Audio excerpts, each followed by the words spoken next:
Okay, further we have the stud girdle, which locks the adjustment screws in place, and we're going to see if we can remove this one individual one without taking the whole stud girdle off. So here we go.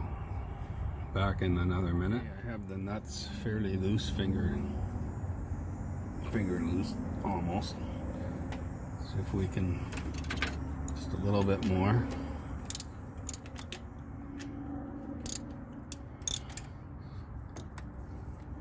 And then we gotta